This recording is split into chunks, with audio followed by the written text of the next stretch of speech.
이 시간 각자의 삶의 자리에서 그리고 예배 처소에서 임마누엘의 하나님을 예배하는 사랑하는 형제자매들을 그리스도의 이름으로 문안하고 축복합니다. 오늘은 성서본문 누가복음 24장 1절에서 12절의 말씀을 가지고 새로운 존재로의 초대라는 제목으로 성령의 깨닫게 하심을 간구하며 말씀을 나눠보고자 합니다. 오늘은 절기로서 부활절입니다.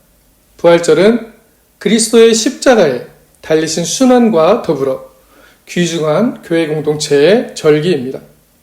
부활하신 그리스도는 자기를 온전히 버림을 통하여서 다시 새로운 존재로 부활하고 계십니다. 부활하신 주님은 이전의 주님과 전혀 다른 모습을 보이십니다. 그리고 사람들은 부활하신 주님을 어떤 때는 알아보지 못할 정도로 새롭게 변한 존재로 발견하기도 합니다. 때론 인간의 눈으로 발견할 수 없을 그러한 존재로 또 시간과 공간을 초월하면서 벽을 통과하여 들어오는 이러한 놀라운 일들도 드러나지요. 그런데 이러한 의미들이 분명 부활의 주님이 보여주시는 어떠한 새로운 존재로서의 의미를 가리키고 있다는 것을 우리는 발견해야 합니다. 여기서 부활의 주님이 보여주시는 것은 바로 새로운 존재라는 의미로 변화함이 들어있는 것을 이야기하고 있는 것입니다. 그 변화는 나의 기존의 것들을 떠나는 용기 있는 결단의 모습으로 우리의 현실에 나타날 수가 있습니다. 그리고 그 변화를 통해서 나의 고통스러운 삶의 해방과 기쁨을 기대할 수 있는 그런 놀라운 기적들이 일어날 수 있습니다. 또한 동시에 나의 그동안 안정적이었던 삶 가운데서 이 알 수 없는 변화, 새로운 존재로의 변화 때문에 기대하지도 않았던 또한 고통의 순간들이 생겨날 수도 있습니다. 변화라는 것은 이처럼 새로운 존재를 만들어내는 어떠한 추동하는 힘입니다. 예수님은 이러한 부활의 존재로 새롭게 부활하시면서 우리에게 이 새로운 존재의 의미를 다시 보여주고 있다는 것입니다. 새로운 존재는 이러한 의미에서 우리가 생각하는 사고와 관습의 틀을 뚫고 나오는 존재입니다. 변화할 것 같지 않은 삶에 변화를 주고 나의 고통을 끝내주며 나의 삶에 또 다른 긴장을 유발하기도 합니다. 이처럼 새로운 존재는 내가 생각하는 것을 넘어서고 나의 생각을 뚫고 나를 탈출하는 존재입니다. 이러한 존재가 바로 부활하는 예수님의 존재였습니다. 이러한 생각들을 가지고 이러한 그리스도의 부활이 주는 새로운 존재의 의미를 나의 현실에서 찾아보면서 새로운 존재로 그리스도와 같이 살아가려고 우리의 삶에 지금 요청하고 계시는 다가오는 하나님의 말씀을 발견해 보도록 하겠습니다. 부활의 그리스도는 우리의 삶에 새로운 변화된 삶을 제시하고 있습니다.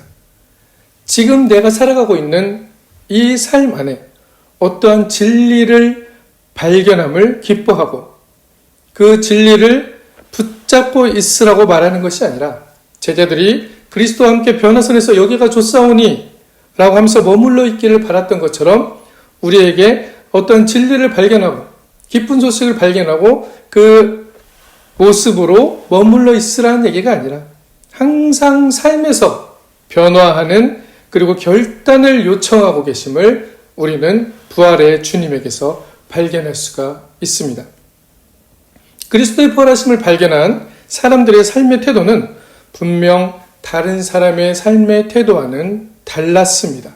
그리고 처음에 그리스도의 부활을 보며 놀랐던 그 사람들은 점점 그 그리스도의 부활 안으로 그의 삶이 이끌려가는 것을 발견할 수 있었습니다. 그들의 삶에서 부활의 주님을 아직 만나지는 못했었지만 그들은 변화시킬 수 있는 사건과 그리스도를 대면할 수 있는 기회를 분명히 부여받았던 것입니다. 오늘 본문 말씀 1절에서 4절까지를 읽어보도록 하겠습니다. 안식 후 첫날 새벽에 이 여자들이 준비한 향품을 가지고 무덤에 가서 돌이 무덤에서 굴러 옮겨진 것을 보고 들어가니 주 예수의 시체가 보이지 아니하더라. 이로 인하여 근심할 때 문득 찬란한 옷을 입은 두 사람이 곁에 섰는지라. 아멘. 여인들이 찾으러 간 것은 예수 그리스도의 시체였습니다. 무덤이었습니다. 부활의 주님을 만나러 간 것이 아니었어요. 유대의 관습에 따라 준비한 향품을 가지고 안식 후 첫날 시체가 있는 곳으로 간 것입니다. 사람들의 현실을 지배하고 있는 생각은 바로 그리스도의 죽음이었습니다. 그리고 그 죽음은 그 여인들에게는 커다란 상실이었습니다. 그 상실의 슬픔을 가지고 그들은 무덤을 향해 가고 있었던 것입니다. 부활하신 주님을 만난다는 것은 상상할 수도 없는 일이었습니다. 어쩌면 이런 모습으로 살아가고 있는 것이 바로 우리의 삶의 모습일 것입니다. 우리 삶에서 경험되어지는 상실 그리고 실패 앞에서 우리는 그 상실을 위로받고 싶어 하고 상실에 보상받고 싶어 합니다. 그리고 여인들이 무덤을 찾아 향품을 드리며 그 상실을 대면하며 과거를 회상하고 그 과거의 삶의 회상을 통해 상실을 위로받고 했던 것이지요. 이것은 당연한 인지상정입니다. 누군가를 상실했을 때, 누군가 나를 떠났을 때 그 사랑하는 이의 죽음 앞에서 우리도 같은 모습을 보입니다. 상실을 위로받기 위해 무덤을 찾는 것이죠. 분명 그 사람의 삶을 기리기 위한 것과 동시에 일어나는 것입니다. 이 상실과 절망이 지배하는 삶 앞에서 과거의 그리스도를 회상하며 위로를 구하는 이들 앞에 기이한 사건이 발생하고 있습니다. 돌이 무덤에서 굴러져 있었던 것입니다. 유대의 무덤의 돌은 쉽게 열고 닫을 수 있는 그런 돌이 아니었습니다. 무덤을 덮는 돌은 상당히 무게가 있는 돌이었지요. 그래서 그 돌이 굴러져 열려 있었다는 것은 일단은 이해할 수 없는 하나의 사건입니다. 그리고 그 열려진 무덤 안에 있어야 할 그리스도의 시체는 보이지 않았습니다. 상실을 가지고 무덤에 가서 과거를 회상하며 그 과거에 좋았던 그리스도와의 함께한 삶의 위로를 받으려 했던 그 여인들 앞에 이제는 더 큰 상실이 다가옵니다. 무덤이 비어 있는 것이죠. 이제 위로받을 수 있는 과거를 회상하기 위한 그 장소마저도 사라진 듯한 막연한 일이 일어나고 말았습니다. 비어있는 무덤. 그들이 빈 무덤을 보았을 때 느꼈던 것은 바로 무엇일까요? 이 막연함 앞에서 상실이 절망이 되는 순간입니다. 이로 인하여 근심할 때라고 얘기하고 있죠. 빈 무덤은 그들에게 근심으로 다가왔습니다. 그런데 문득 찬란한 옷을 입은 두 사람이 곁에 섰는지라 라고 성서는 증언하고 있습니다. 이 말씀처럼 그들 옆에 전혀 알지 못하는 두 존재가 드러나고 있습니다. 신비한 사건이죠. 그렇게 그들의 상실, 그리고 상실에 대한 위로에 대한 마음이 절망으로, 그리고 그 빈 무덤 앞에서 절망이 다시 놀라움으로 바뀌어지고 있습니다. 5절부터 7절의 말씀을 보시겠습니다. 여자들이 두려워 얼굴을 땅에 대니 두 사람이 이르되 어찌하여 살아있는 자를 죽은 자 가운데서 찾느냐. 여기 계시지 않고 살아나셨느니라.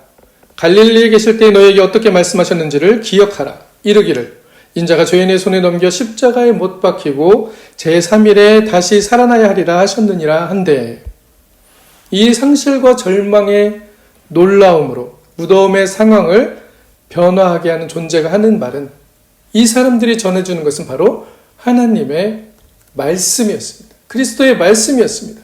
그런데 그 말씀은 이전에 그리스도께서 하신 말씀이었죠. 새로운 말씀이 아니었습니다. 그 말씀을 기억하게 한다는 것입니다. 바로 이 여자들이 무덤에 온 목적은 바로 그리스도와 함께한 날들을 기억하며 회상하려고 온 것이었는데, 이것과 사뭇 비슷한 의도로 이 사람들은 얘기를 하고 있습니다. 그 말씀을 통해서 말하고 있는데 무엇을 합니까?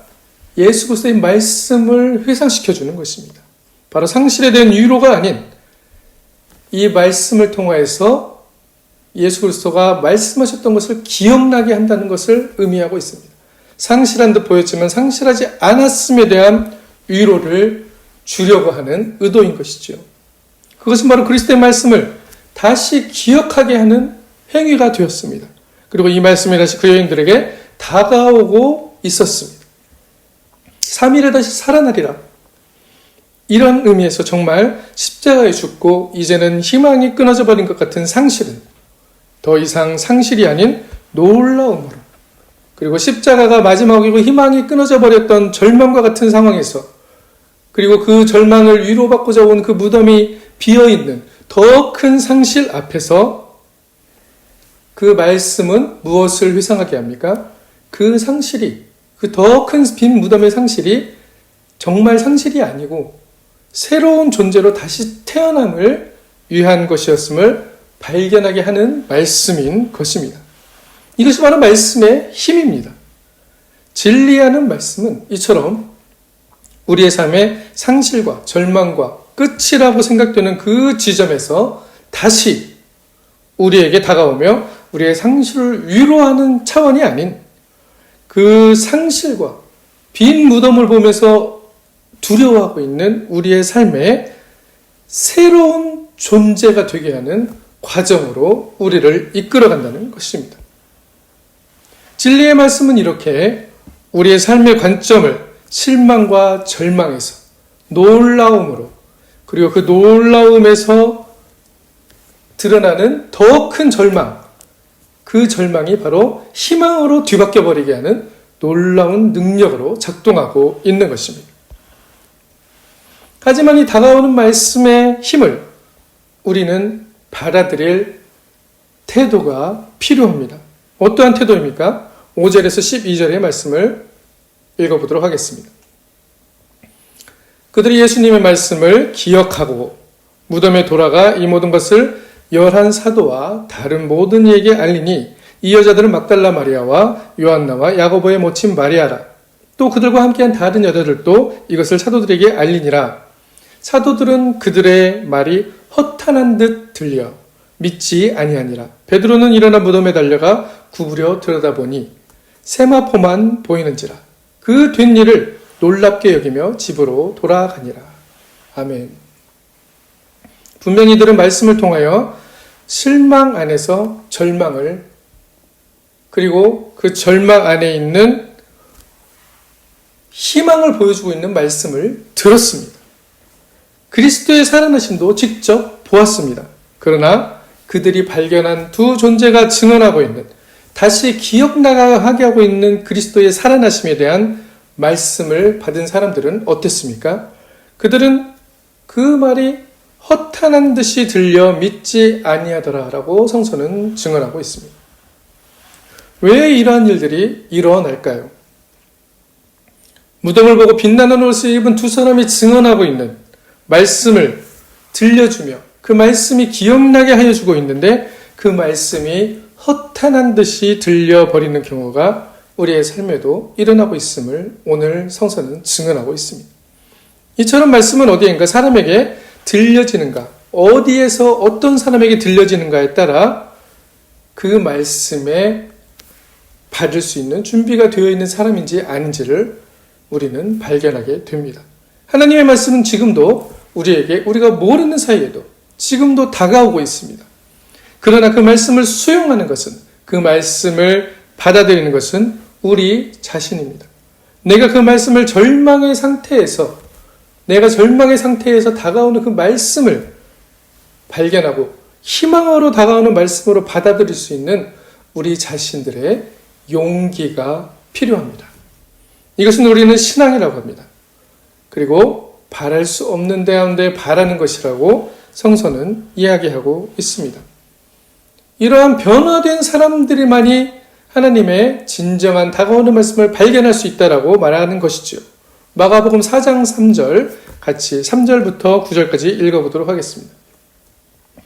들으라, 씨를 뿌린 자가 뿌리러 나갈새.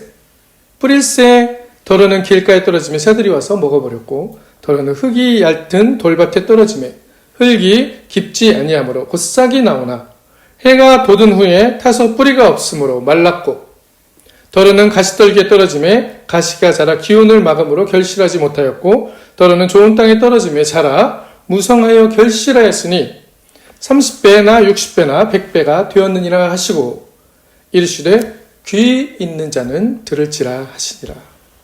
좋은 땅에 오르는 의미를 우리는 모두 다 알고 있습니다. 그것은 무조건 그 말씀을 믿으라는 의미가 아닙니다. 바로 그 말씀을 진리로 발견하고 그 진리의 말씀에 나를 순종하는 사람으로 변화된 나의 상태를 말하는 것입니다. 그 말씀이 허탄한 말씀으로 다가오지 않는 것이죠. 내가 순종해야 하는 것은 바로 이 하나님의 말씀, 진리로 다가오는 하나님의 말씀인 것입니다. 어떤 사회 구조도, 어떤 커다란 명분도, 어떠한 가치도, 좋게 보이는 가치도 우리의 삶에서 우리를 자유하게 하지 못합니다. 절망에서 희망으로 우리를 인도하는 것은, 그 자유로 인도하는 것은 진리의 말씀인 것입니다. 나를 자유하게 하기에 진리인 것입니다. 그리고 진리이기에 나를 자유하게 할 수 있습니다.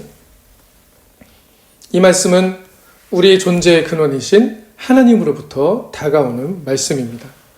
그 말씀은 사람들의 영혼을 그리고 삶을 자유케 하는 것입니다. 그리고 그 변화는 그리스도를 통하여 가능하다라고 성서는 말씀하고 있습니다. 그리스도를 통하여라는 것은 무엇입니까? 내 의지를, 내 마음을 돌이키고 나의 삶의 주인이었던 내가 그리스도의 삶으로 내가 살아가기를 결단하는 데서 시작합니다.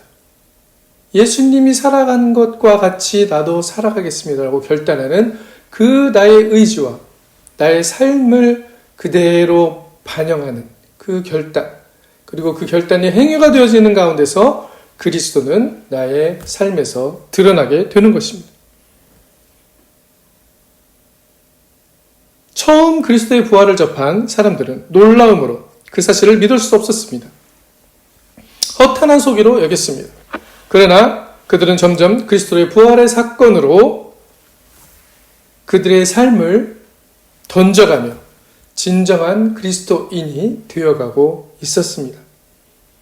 이제 말씀이 다가옴이 보여주며 귀가 열려있는 새로운 존재가 되어갑니다. 부활의 주님으로 볼 수 있는 새로운 존재가 되는 것입니다. 빈 무덤을 절망이 아닌 커다란 희망으로 볼 수 있는 존재가 되는 것입니다. 나의 삶에 다가오는 고통이 아닌 하나님이 함께 하심으로 그 고통을 넘어설 수 있는 귀한 능력의 발판으로 삼을 수 있는 눈이 열려지는 것입니다. 우리의 삶은 기쁨과 슬픔, 고통과 즐거움이 함께 공존하는 삶입니다. 이것을 없애려고 하는 것이 어쩌면 우리의 노력일 수도 있습니다. 기쁨만이 행복이고 즐거움만이 행복이라는 생각을 하고 살아가고 있기 때문에 우리는 슬픔을 삶에서 제거하려 합니다. 고통을 삶에서 제거하려 하고 있습니다. 성서에서도 분명 고통 없는 삶, 죽음 없는 삶, 새하늘과 새 땅을 이야기하고 있습니다. 그리고 그것이 바로 하나님의 나라라고 이야기하고 있죠. 그러한 나라는 모든 사람이 고통이 없고 슬픔이 없고 억눌림이 없는 자유하는 삶입니다. 노예되지 않는 삶인 것이죠. 모든 이들이 어느 한 것에, 어떤 제도에, 어떠한 권위에, 어떠한 위계에 종속되지 않는 그러한 삶을 얘기하는 것입니다. 비교되지 않는 삶, 그 비교를 통해서 우위가 정해지고 하위가 정해지는 그런 삶이 아니라는 것입니다. 동정도 필요가 없고 내가 저 사람 때문에 부러워할 필요도 없는 그러한 세상을 하나님의 나라라고 이야기합니다. 이 나라에 들어가는 존재들은 바로 새로운 존재들입니다. 이 새로운 존재는 현실에 나가 변하는 것에서 시작을 하는 것입니다. 회심에서 시작하는 것이죠. 그리고 그것은 그리스도로 인하여 변하여 가는 것입니다. 그리스도가 살아간 삶을 나도 살아가겠노라고 나의 마음을 돌이키는 것입니다. 이러한 회심한 자는 분명 세상이 당연하다고 여기는 것들, 세상이 당연히 그렇게 해야 된다고 말하는 것들에 따라 삶을 조정하지 않습니다. 서로를 비교하며 그 비교를 통하여 우위가 정해지고 남보다 더 높이 있어야 내가 잘 사는 것이라는 가치를 따라가지 않습니다. 그 가치를 따라갈 때 왜 그 가치가 진리의 의미가 아닌가를 발견할 수 있기 때문입니다. 왜 진리가 아닙니까? 바로 내가 잘 살기 위해서 다른 사람이 비교의 틀 위에서 소외가 되어지고 다른 사람이 배제되어지고 다른 사람이 나의 밑으로 종속되어지기 때문입니다. 하나님의 형상으로 존재하는 우리는 그 누구도 이렇게 하나님의 사랑에서 소외되고 배제되어지지 않습니다.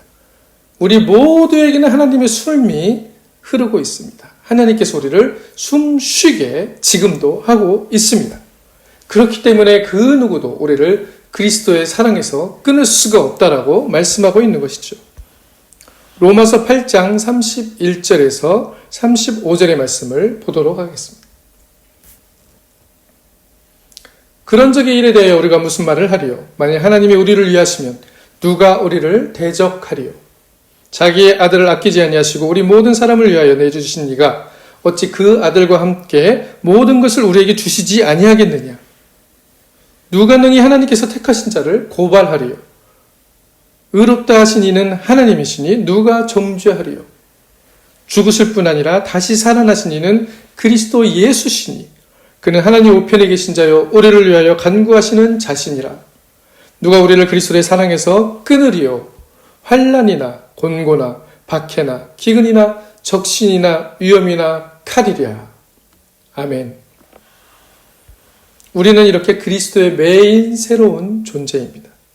새로운 존재는 내가 잘 사는 것만을 추구하지 않습니다. 그 안에는 아까 말씀드린 대로 다른 이웃이 배제될 가능성이 크기 때문입니다. 죄인 되었던 우리를 위해 자신의 몸을 내어주신 그리스도의 사랑을 따라 사는 자들입니다. 그리스도는 우리 모두를 위해 자신의 몸을 내어주셨습니다. 어느 누구 하나 배제되지 않았습니다. 그 사랑 앞으로 날아온 모든 사람에게 하나님의 은총과 하나님의 은혜를 그리고 이 세상의 슬픔과 괴로움과 또 모든 억압으로부터 해방될 수 있는 영혼의 해방을 약속하셨습니다.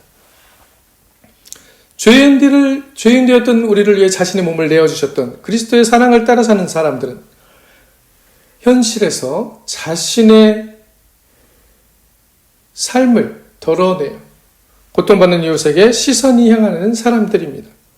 그리스도의 부활은 이러한 새로운 존재의 회복을 알리는 신호탄입니다. 그리스도가 십자가와 부활로 이루셨기 때문에 우리에게도 동일하게 성령의 능력으로 가능하게 하십니다.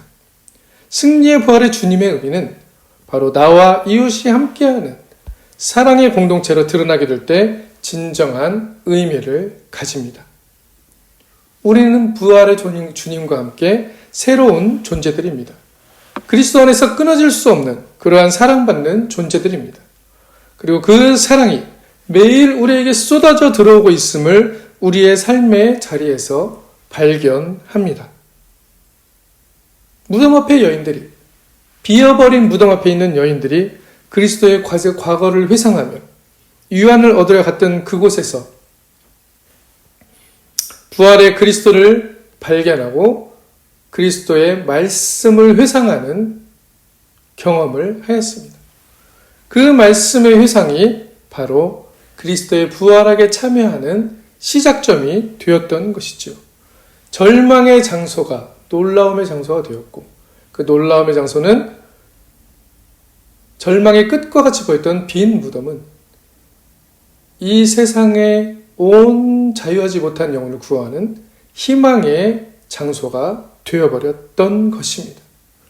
그리고 그 놀라움은 그들을 점차적으로 처음에는 그렇지 못했지만 점차적으로 그리스도의 부활 안으로 이끌어들이며 그들이 변화하는 새로운 존재가 되게 하였습니다.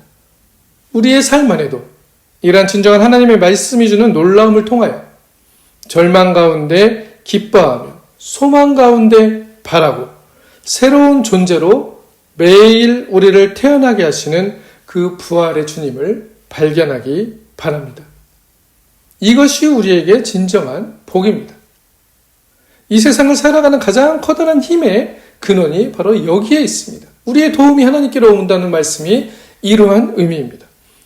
이렇게 새롭게 하시는 부활의 능력을 삶에서 체험하시고 새롭게 변화되는 삶으로 결단하여 나도 그리스도의 삶을 살아가리라고 결단하여 나의 의지를 하나님의 진리의 말씀 앞에 복종하는 복된 삶으로, 진정한 복된 삶으로 나아가는 새로운 존재가 되시기를 그리스도의 이름으로 간절히 축원합니다.